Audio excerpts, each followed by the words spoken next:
Hi everyone, and welcome to my community on Afrocentric Television, channel 15.8, a show that revolves around the African community in Texas and by extension the United States. And I'm Kola. I'm Ada. Welcome to the show. On today's episode, we will be talking about self-medication that is so rampant with Africans. I don't know why we do it, but we do it. A lot. A whole lot. Yeah. But Before we go into our discussion, we'll have other segments for you. We have the health and beauty. We have, fashion and beauty. We have the health segment. We have sports, entertainment, and of course, we will be bringing in a special guest. Right? That's right. So, stay tuned. We'll be right back. We'll be right back.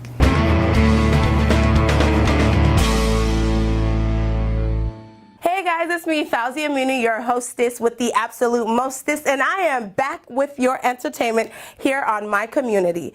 This week on entertainment, we got some tragic news that a lot of people's faves, a rapper and a hustler, as his name implies, Nipsey Hussle, was shot dead in front of his clothing store. And that honestly is one of the most terrifying things that I had to hear this weekend. It was not, it wasn't good. It wasn't good energy, and I wasn't here for it. There were a lot of stories going on about how it might have been a conspiracy, about how it might have been haters. But honestly, I just really feel like we need to let that man rest in peace, and may his legacy live on. Now, moving on to Houston entertainment, last weekend was also the most looked forward to event of the creatives, for the creatives, and by the creatives, the Playlist Houston. And just as a lot of people were expecting, the turnouts was amazing, and it was like literally a show that was put together by the creatives. There were no quote-unquote big names, even though I feel like all the names on the lineup were huge, and there was no like additional external help. It was literally a pull that was by the community, and it was literally the most amazing feeling to be a part of that entire event. It had performances from Sinzu, Bill, Sammy Juice, Caesar, Titanium, Anjoli, DJ Toby was on the Wheels of Steels. I was giving interviews. It was amazing. And honestly, if you weren't there, you really just need to just come and be ready for the next one, because we're going to give you guys some more. Now, moving on to other news, there was a single that was released by Kiss Daniel, sorry, it's not Kiss anymore, and it's called, sorry, can I say that? Sorry, it's called, wait, can I do that? No. But you get the point. That's the name of the song, and it was by Kiss Daniel. And I really, really like that song. It's been stirring up a lot of controversy. It's like, what's that one by Don Jazzy, Enigma, where he dropped the beat and everybody was hopping on it? Well, that's what's been going on with this song by Kiss Daniel. And a couple people have hopped on it. Actually, this morning, I saw that Victoria Kimani hopped on it, and she actually called out some names. She called out YC for stealing her lyrics and not giving her credit. She called out African Bad Girl for being pushing 45 and talking all types of other stuff, which we will not be promoting on here. But I just really feel like I think that people need to learn to not to come for Nigerians, because Nigerians come back 10 times harder. And what I was seeing on Twitter was brutal. Sorry, Victoria Kimani. But yeah, now up to my top 3 jams, because remember I said I was giving you guys some of my faves. So my top 3 jams for this week are actually Tiwa Savage's version of Kiss Daniel's song. And it sounded to me like she was throwing shade, but she claimed she wasn't. So let's just say that she wasn't. But if you haven't heard it, you go listen to it and tell me what you think. Another song I'm jamming to this week is Rapture by Coffee. Coffee has come and she has taken everywhere by a storm. She's young, she's amazing, she's talented, and she's just like a full-on vibe. She first gave us Toast, and I heard that song nonstop in December. It was crazy. I loved it, but I didn't know she was going to follow up with some more fire, but she did. And honestly, a lot of people have been saying that they want to see Coffee and Burna Boy on a song together. Quite frankly, I'm looking forward to that too, and Burna Boy kind of co-signed to that, but we really, really, really, really hope to see that happen. And yeah, the The last song I am jamming to this week is by one of my faves, Tay Iwar.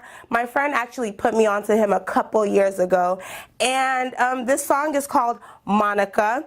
It's a vibe, like it's one of those, like, you know, it's not big beats, bass, boost, no, just like, but like it's really just a cool vibe. And if you like just chill and just enjoy music, you're gonna really enjoy that one. Make sure you guys tune back in next week on My Community on Afrocentric Station 15.8 for some more entertainment, sports, health, and everything magnificent.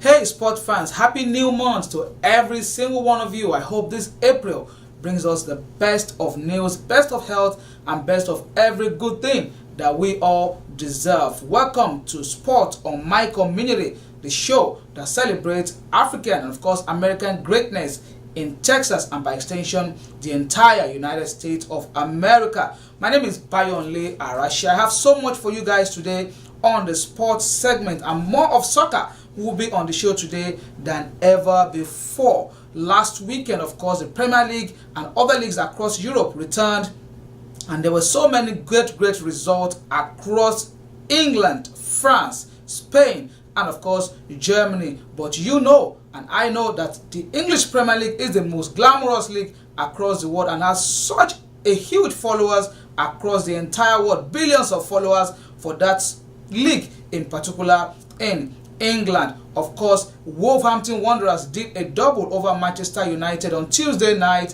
by beating them in the FA Cup. They knocked United out in the FA Cup, and of course they also affected their chance of probably getting a Champions League spot this season in the Premier League.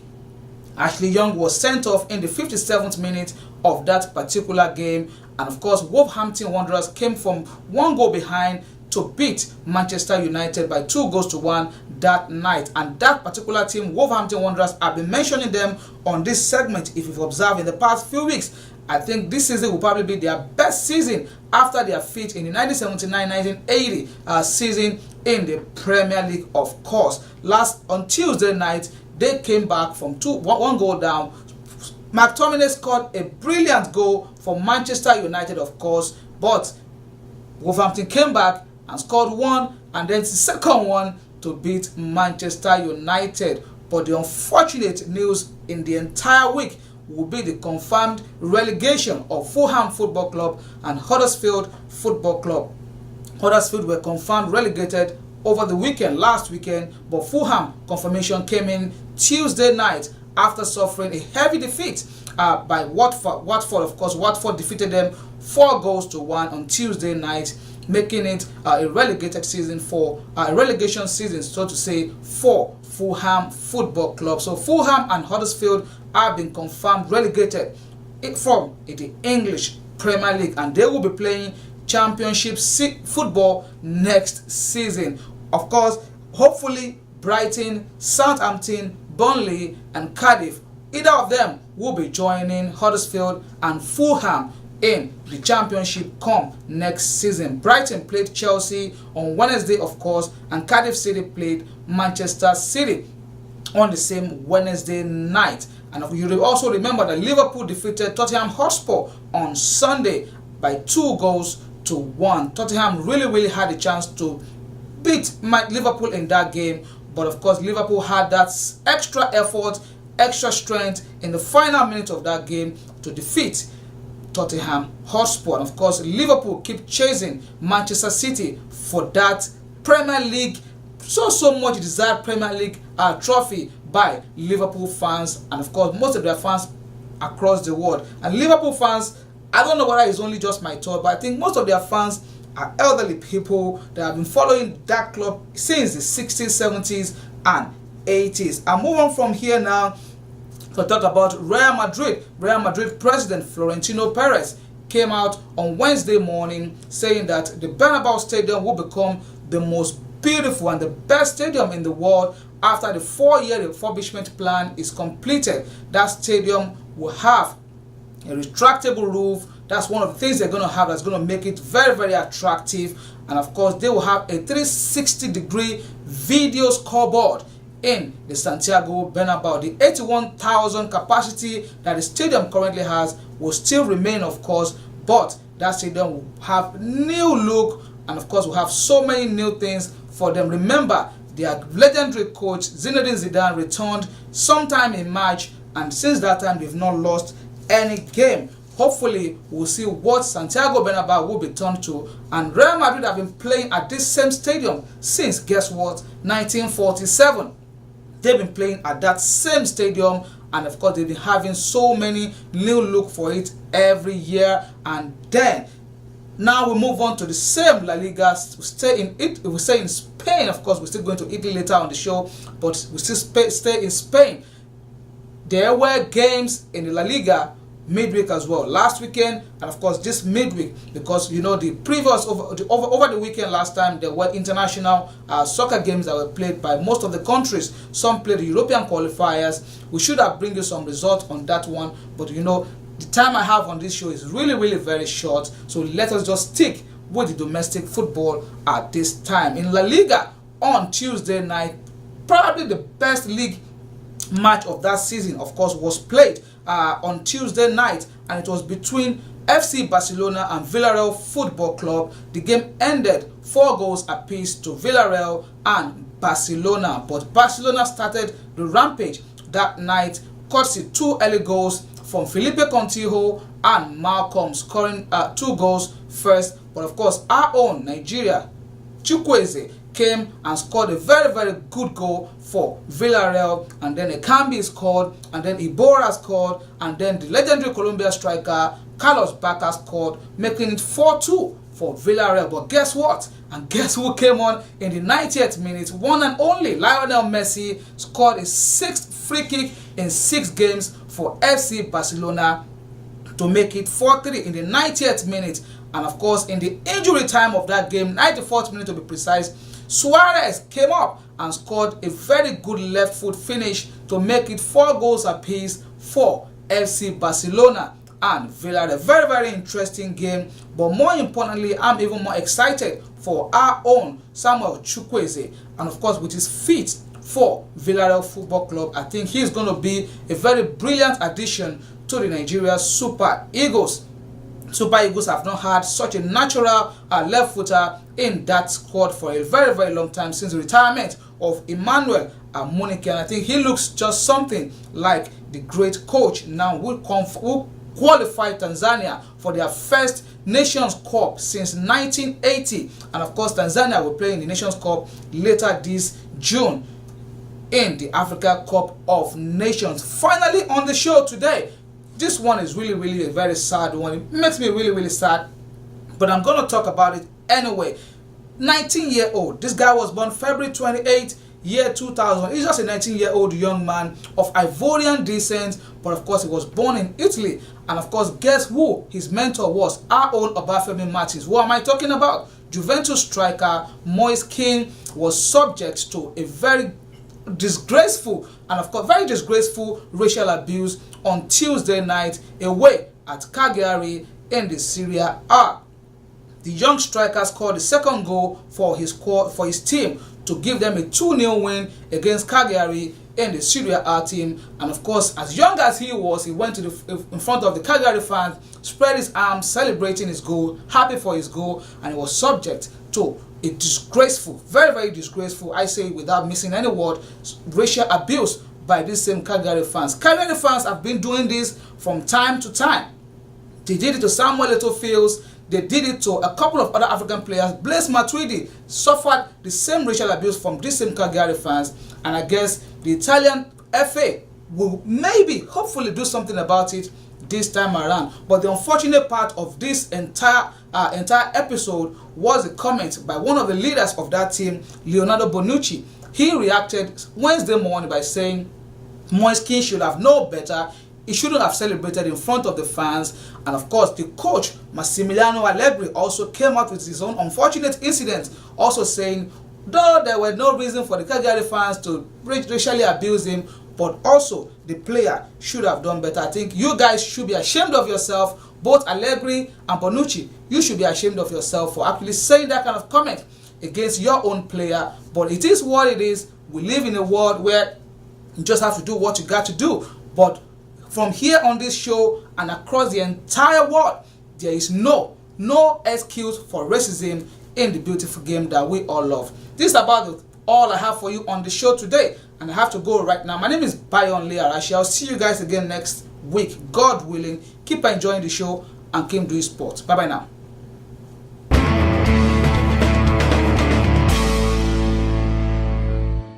All right, welcome back to My Community on Afrocentric Television, channel 15.8. As Kola had said earlier, our topic for today is centered around self-medication. This is a huge, huge problem with us Africans. I don't know why we do it. Oh my goodness. I still don't know. It's like we have a fear of going to the doctor. In Nigeria, before we even came to the States. Yeah, oh, absolutely. If anything is wrong with you, anything whatsoever, it's malaria. It is malaria, true. and that's the first medication. And unfortunately, I lost a lot of friends. Not so many, but a few friends, I would say. From being mistreated they don't even do no diagnostics to find out what exactly is wrong with this person. They just dive deep into it and start consuming medication they don't have prescriptions for. I don't know why. I mean, in the States, we just don't do that here. True. Now, I would say I was raised in a home where my dad was a doctor who owned his own clinic. So we had we had a whole pharmacy at the house. I mean, injections. I was probably given injections by the time I was 10. What? Oh, yeah. We had all kinds of medicines at home because you have a doctor at home, so you knew it was only if it was like maybe a surgery you had to take or something serious, and then the driver will take you to the clinic. But most times you just knew if you had a headache, you go take Panadol. If fancy. If you were having issues with your stomach, you would take oh gosh, what is it called? The milk? Milk of magnesia or something like that? See, we're talking more deeper prescription stuff. Tetracycline. Tetracycline. If you had, a cold or something, if you're not taking, what was that called? Sinufed? I just got to love us. I just have to love us. I don't know. We had everything in my house. Ampicos, ampicillin, amoxicillin. Everything was in the house. So we were good. So, wow. And unfortunately, coming into the United States, I'm sorry, I have to admit, I have carried on this very bad habit of self-medicating. I know. I know. It's really bad. I mean, when I travel to Nigeria, I come back with with medications. I have a friend. We need to issue something to TSA. They need to start searching you before you get in. Right?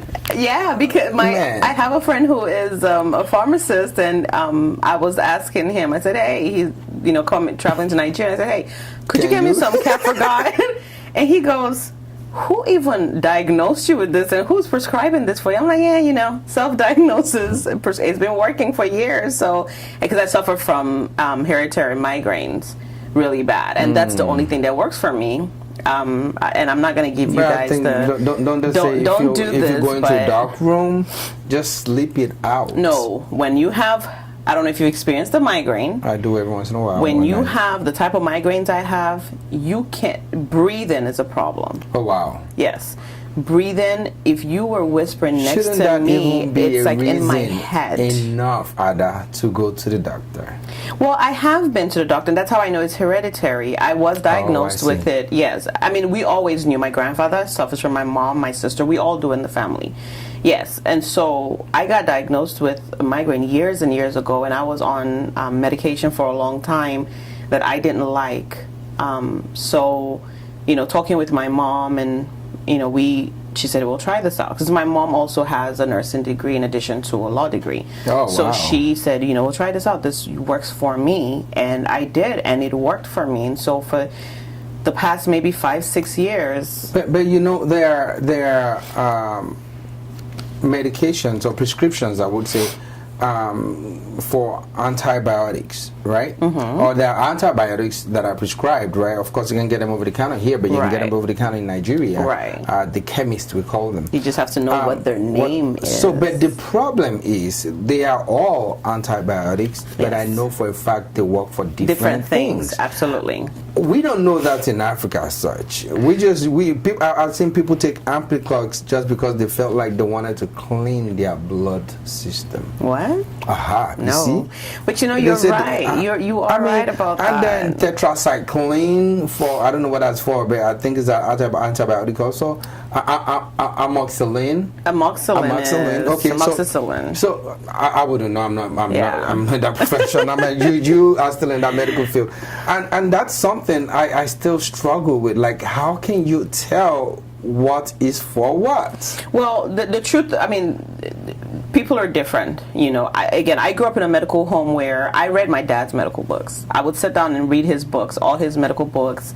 I was in the clinic, in the hospital with him. I would help with whenever he prescribed medication. I would take it to the pharmacy to go get filled. Why didn't you study medicine? I actually started studying medicine, and unfortunately, when I lost my dad, I lost all motivation, and he was my motivation to do this. But well, I guess that's why you're still working with doctors now. Yeah, and I'm thinking about going back. My mom everyone in my family keeps insisting that I go to medical school, so we'll see how that goes. No promises, but you just know, and with knowing what type of medication, you read up on a lot of things. When I was pregnant, I was admitted because I had thrown up. I had food poisoning, and they brought me some medication to help with the nausea. And I remember, questioning the doctor, and it was a Nigerian doctor, and he goes, "Are you a doctor or something?" And I said, "No, but I need to make sure that this is safe for my baby." I'm not. I sat there in the hospital bed researching this medication, making sure that it's not going to hurt my child. That's what we need to do in Nigeria. Not everyone can afford to go see a doctor. There's a lot of information on the internet. Right? Yeah. You can just Google it, find the name of what, and Google it. Or Absolutely. look for, like myself, if I think, okay, something is wrong with me, I don't feel all right, I'm not 100% color, right? What I do is I just, the little symptoms that I sense or that I get, I just go online, what could be the cause of this? And you get a whole lot of other details. Yes. And then once I get those details, I call my doctor to schedule an appointment. And I go in and I just get it done. And I don't miss my annual physical. I just can't afford to. I cannot afford to. So, but we're quick to forget also that traditionally in Africa we have herbs. That works for a whole lot of stuff. I've heard so many testimonies of people that are healed, that even the chalks cannot even do the work that this herbs does. Right. So how I guess when we're bringing out professional, they'll be able to tell us how, which is better for what. Because sometimes I feel like if you have fibroids, I've got testaments from people that would say once they start drinking this kind of whatever medication, it is soaked in water, some herbs, some barks from trees are soaked in water, and it helps. And they start drinking it, the fibroid melts and they pee it out, and it eventually disappears. For real. I mean, it work. I've seen it. It's possible. I just, whenever it's something like that, I am a little skeptical, because I have seen situations where same belief, someone tried it and actually did more damage than help. Which is why I always recommend you to see a professional. Exactly. Some people believe in the local herbs, right? And I they believe, do work. and I do believe also that those herbs are what's the granules, I believe, from the herbs are what comes into our pills. Right. That's what I believe, because I remember there's this green thingy. It's greenish. It's really popular in Jos in Nigeria, and I forgot what it's called. But what does the inside look like? Blended it. It's green. It's greenish. On the inside too. On the inside, okay. It has a little brown shell. And you crack it open, and it's green. But anyway, they said it cures AIDS, a whole lot of stuff. They said, right? And now you start seeing, I forgot the name, man, but they start putting it in capsules now. Not guava. No, definitely not. That's a fruit, right? So they start putting it in capsules now, and it's being sold in pharmacies here. So I believe those things work. But where do you find the balance? Because I think if you take too much of anything, it will still destroy some things. Right, and the reason why medication, like you said, some of those, they're derived from some of these herbs and these granules, but they are paired with certain other chemicals to balance certain, because it may work good for black seed oil, for example. Black seed oil. Balance. Right. Black seed oil works for a lot of things. It helps with issues with bowel. If you suffer from GERD, it gives you energy. It's like a B12 shot. It helps just with a lot. It clears your mind. It does a lot of good for you. However, too much of black seed oil over time can cause more damage than help. You said like a B12. It's like, so it gives you a burst of energy as well. A lot of people take it. I take it. You're making recommendations already. Yeah, I know.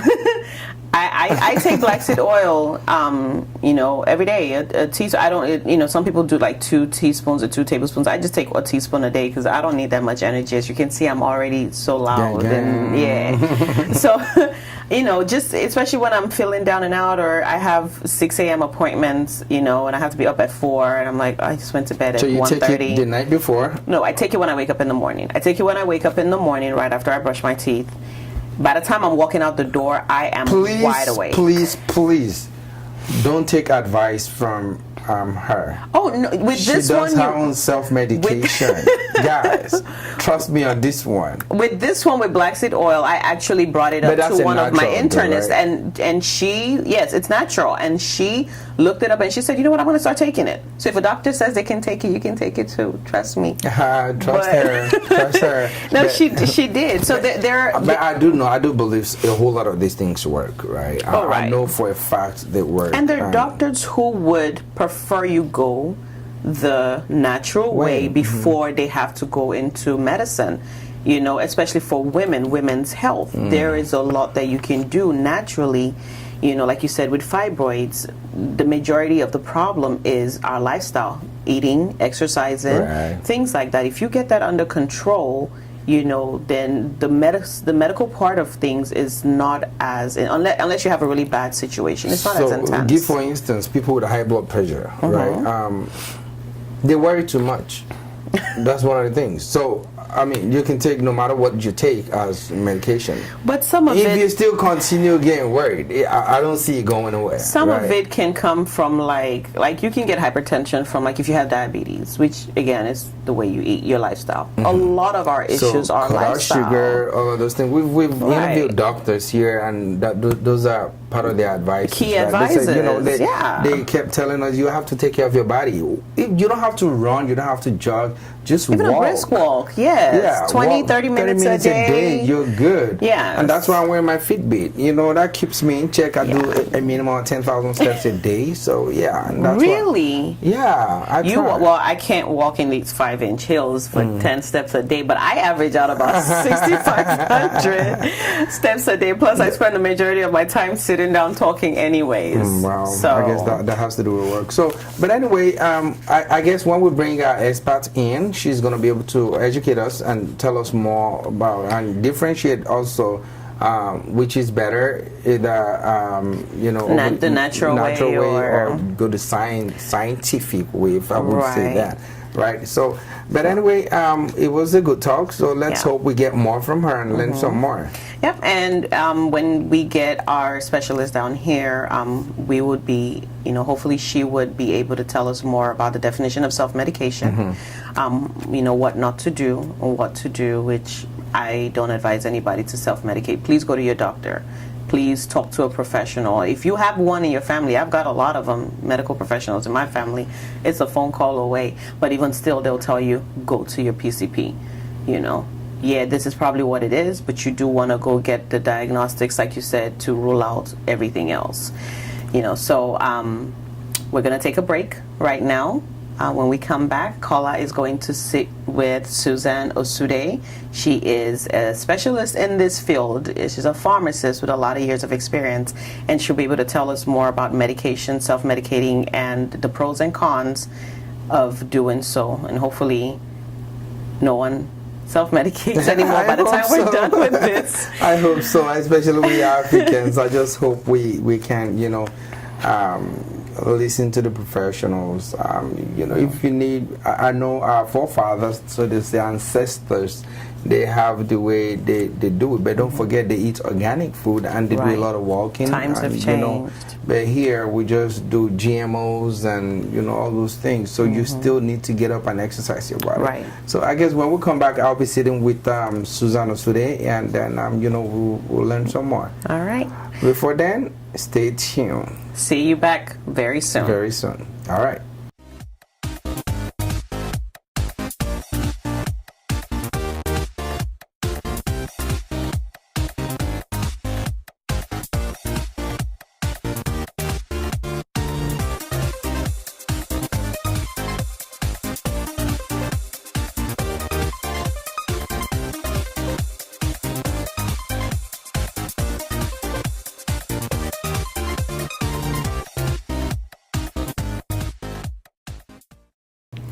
Welcome back to Afrocentric Television, and we are here live at my community.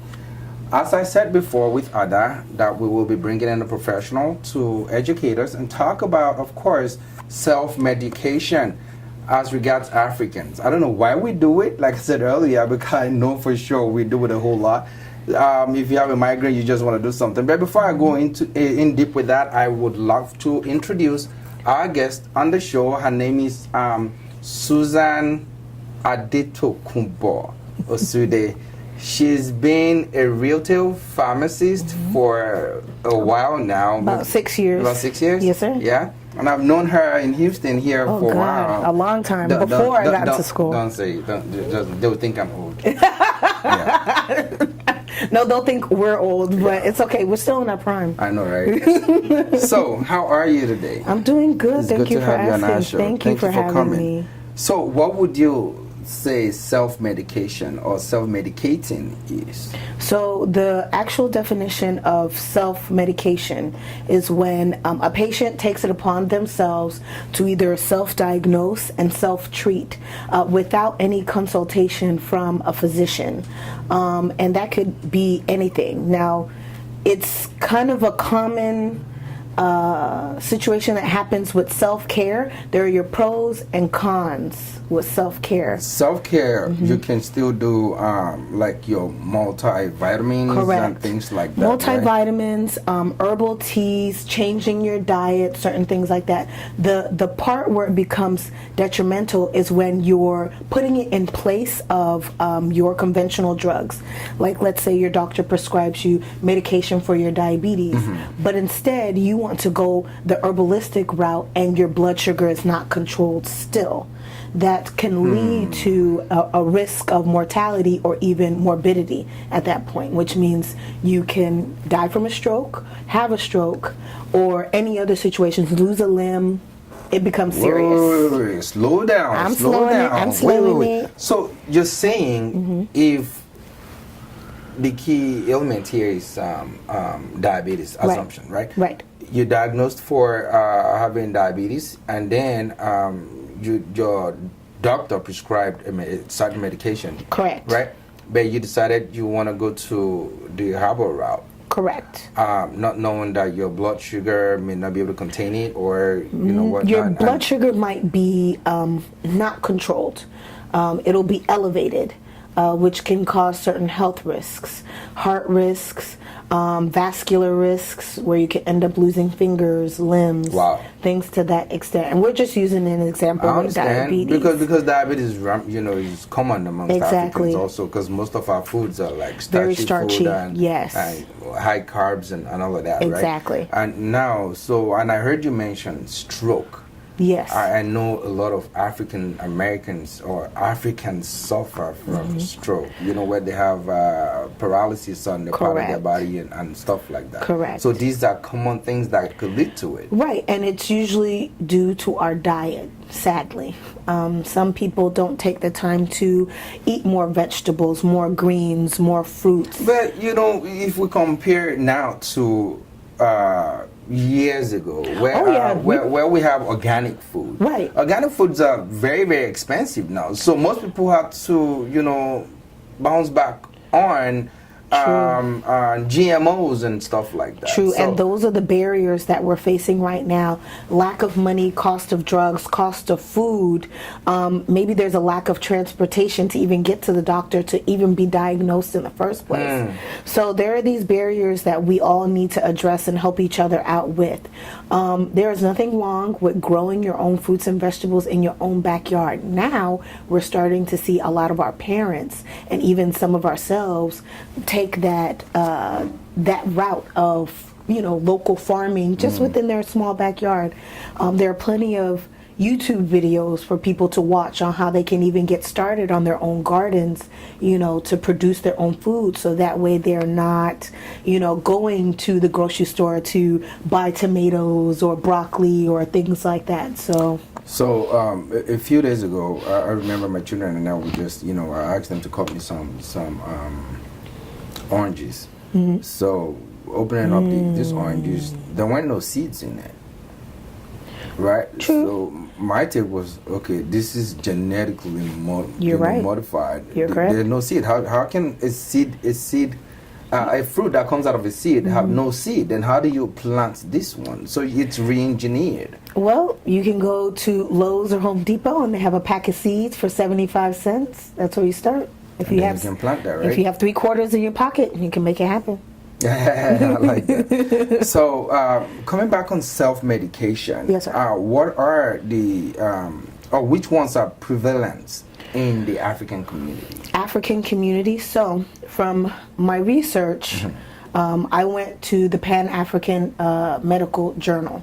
And so what they did was they did both a study on the continent of Africa, studying different countries, and then the African diaspora here in the United States. 2 different spectrums of the prevalence and what medications are being misused. So in Africa, the most common medications being misused are antibiotics, antimalarials, and pain medications. And it's funny because people will use antibiotics for menstrual cramping. Yeah, we call everything infection. Because Right. Ada and I earlier were talking about, you know, you have a lot of antibiotics, but they serve different functions and purposes in your body. Correct. I remember going to a doctor and they gave me, when I took out my teeth, because I did amoxicillin. Amoxicillin. So, and then, but, you know, I know in Africa, if it was in Africa, you can just go to a chemist and you can buy Flagyl. And whatever that is for, I don't see a man using Flagyl for what's not supposed to be for. Right. And you know, that's how we abuse these drugs. Correct. So why are those prevalent in the African community? Again, if it's, let's go with malaria, for instance. Everything is diagnosed in malaria, first of all. So if you've had malaria once, and you go to the doctor for the first time and they give you medication, if you have it again, you know the medication that you're supposed to take. But what if you misdiagnose your malaria? What if it's actually the flu? You know, same symptoms, you know, you're fatigued, your body is still tired, you know, you feel weak, you have a fever, but you're still mistreating the disease or the viral state. So in those instances, they would think, oh, I have malaria again, and they would go for an anti-malarial instead of another antiviral to help combat the flu. So that's where you have the misdiagnosis and the self-medication, the negative part of self-medication. Which was going to take me to my next question, which is reasons why Africans do self-medication. Why do we self-medicate? They don't want to go and pay money to go see a physician. Is it really about the money? Most of the time it's about the transportation. How far do you live? How far is your village from the next, you know, medical facility? You know, let's go for an example, Elisha Remo.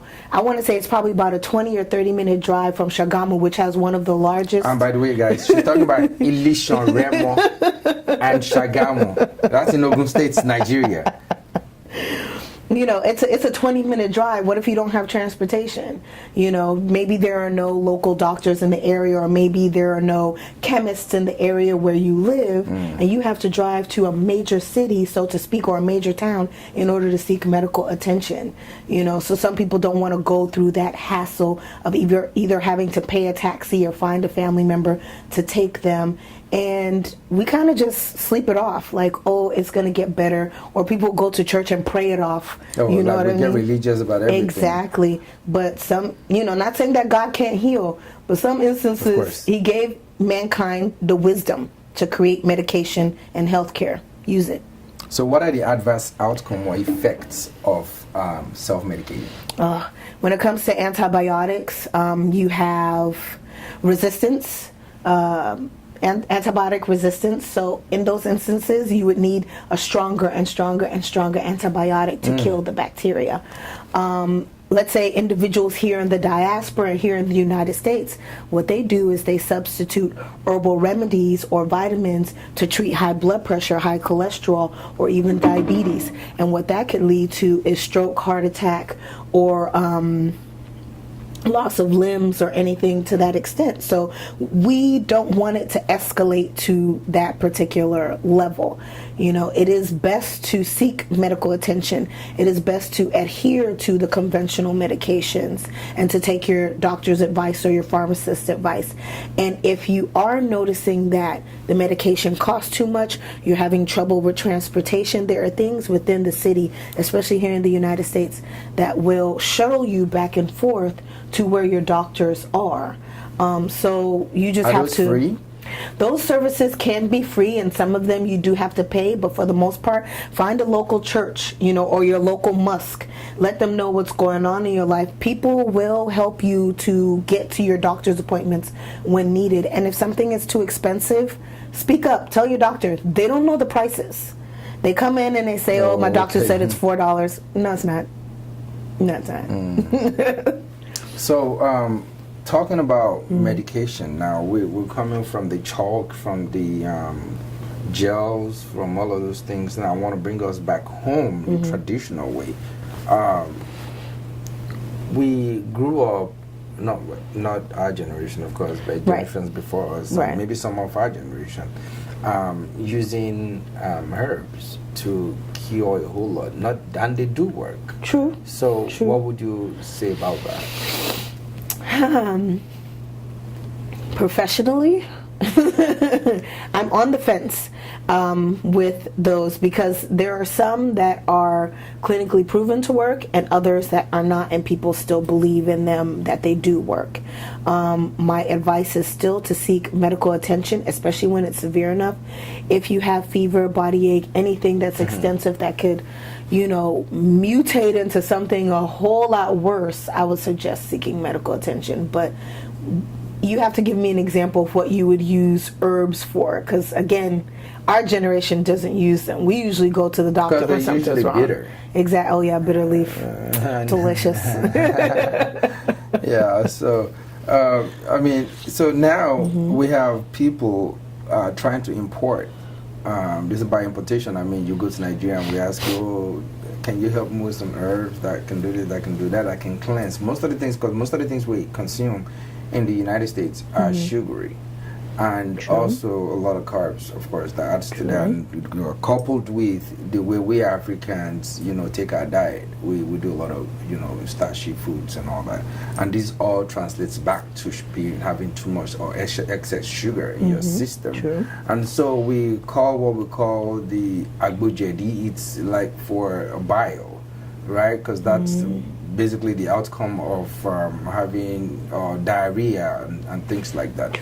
You know, so they tend to take that. Are there other alternatives from what you as a professional would prescribe, you know, which is the regular medication, and compared to the herbs that we bring from Africa and we just soak in water? I will give you an instance. This is when I was working in Tyler, Texas. This was temporary. Initially, when I became a pharmacist, I was floating from city to city. And there was a young lady there whose children are Ghanaian. She's white, her husband's Ghanaian. They go back and forth. And the daughter was having issues with her bowels. And the only thing I suggested was, do you know what gari is? And she knew exactly what I was talking about. I was like, when your husband comes back, ask him to bring you gari. Before she knew it, the child's digestive tract system had regulated back to normal because it was in limbo between diarrhea and constipation. And because it's such a fibrous type of meal. Yeah, I was going to say that because I read about that a few days ago. It inside of your intestines, and it also kind of loosens your stool at the same time. Excess use of it can cause constipation, but if it's just a meal 3 times a week, with your ice cube and water and some sugar, or you could put a little milk in it with some peanuts, it still helps. Enjoy it. Okay, great. So that would help educate our audience, as regards what they need to do, which you first said professional is consult your physician. Yes. Right? Talk to them. Correct. About and if you need help, talk to your local church, talk to your mosque, and see what can help. Even individuals can help. Oh yes. Right? They do help. And Houstonians, for a fact, I know they are willing to do anything for their friends because they love their jolly good life, right? Oh yes. So what advice do you have for our audience, viewing and listening in from, their home, the comfort of their homes now? What would you tell them as regards self-medication, the adverse effect, why they shouldn't do it, and what's your advice to them on taking herbs as opposed to, the pills, recommended or prescribed by the doctor? Right. What advice would you have for them? The only thing that I would suggest is don't be afraid to ask for help, especially when it comes to managing your medication. In the beginning, it can be difficult. It is a lifestyle change. Not only will you be given medication to help with certain ailments, you will have to change your diet. You may not have to get rid of all of your delicious African food, but there are substitutions, such as with pounded yam, they have oatmeal pounded yam. It still kind of may not taste the same, but you'll get used to it over time.